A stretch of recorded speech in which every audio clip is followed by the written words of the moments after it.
dito ang rin dumating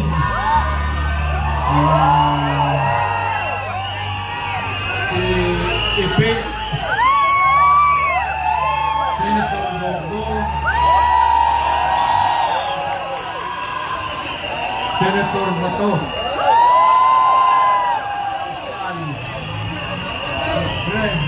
kita naman yung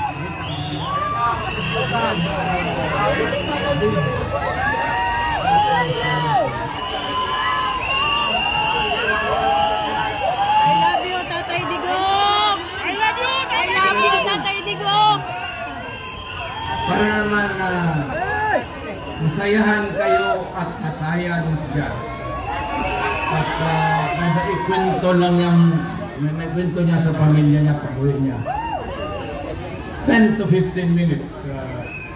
Senator Bato.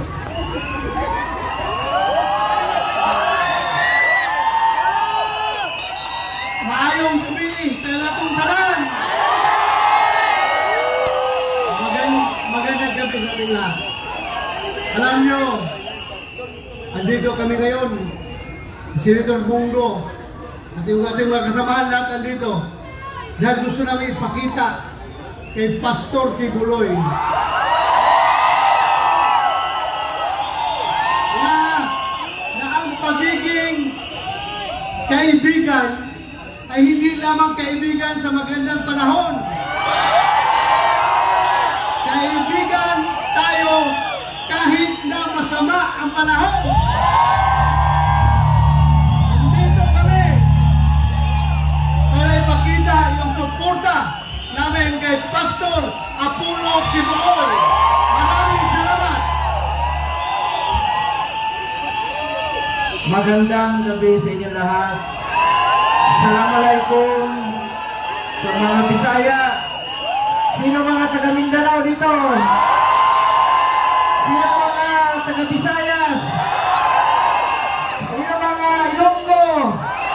Lente, parenti ko mga Ilonggo. Bongo, Ilonggo. Unang-una, nandito po kami ni Senator Bato de la Rosa dahil kami po ay naniniwala. Sabi nga niya kanina, dahil po sa pagiging kaibigan niya kay Mayor Rodrigo Duterte, ay ganun na po ang ginagawa sa kanya. Narito kami ni Bato na sumusuporta sa ating mahal na Pangulong Rodrigo Duterte. Mahal niyo si Pangulong Duterte? Pag mahal niyo si Pangulong Duterte, mahal natin ang ating kapwa Pilipino. At gaya ng sinasabi ko noon sa inyo, ang serbisyo po sa tao, serbisyo po yan sa ating Panginoon. Mahal namin kayo ni Pangulong Duterte at sama-sama po tayo rito. Patuloy kaming magmamahal sa aming kapwa Pilipino. Maraming salamat sa inyong pagmamahal. Salamat po. I love you, Tatay Digong! I love you, Digong! Assalamualaikum warahmatullahi ta'ala wabarakatuh. Sa mga kababayan kong Luzon, Visayas, Mindanao, Muslim man o Christian, nandito po tayo magkaisa. Pwede ba wag mo muna tayo magsalita? Tandaan natin kung saan si Tatay Digong. Siya po ngayon ay nasa kustodiya ng ICC. Kapag ibigay natin sa kanya ang ating puso, maramdaman niya ang dakas ng ating pulsa para sa kanyang mga kapatid kong mga Pilipino. Dalangin natin sa Allah Subhanahu wa Ta'ala sa tagapaglikha ng buong sambayanan. Kapag ako ay huminto, sabihin nyo na lang, Amin. Amen. Tuwing humihinto ako sa period, sabihin nyo na lang, Amin. Arabikin ko muna dahil hindi naman nila maintindihan. A'udzu billahi minasyaitanir rajim. Sabihin niyo na lang amin. Bismillahirrahmanirrahim. Rabbana atina fid dunya wa fil akhirati hasanah wa qina adhaban nar.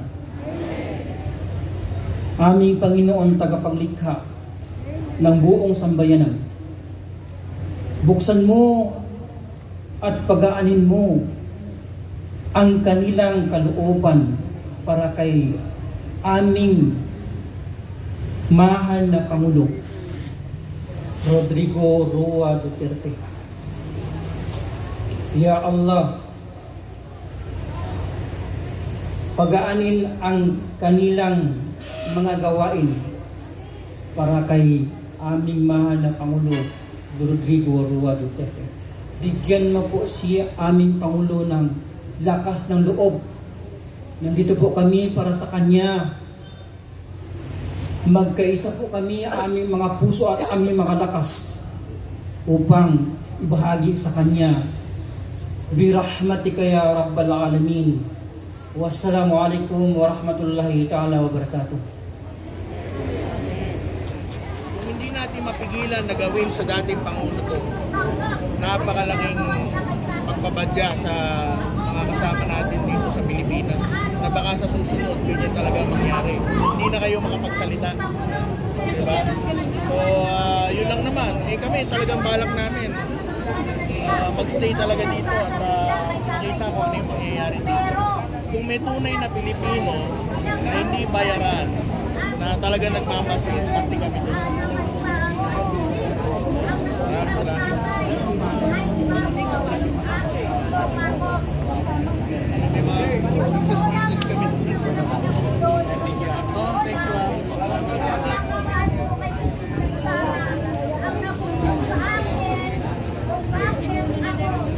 you. Yan, papay namin, Bimel Pre. Saan yan? Villamor Air Base.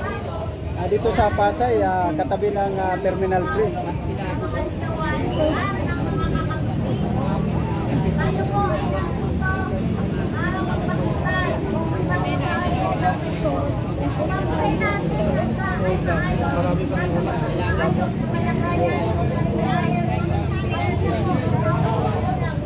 Thank you.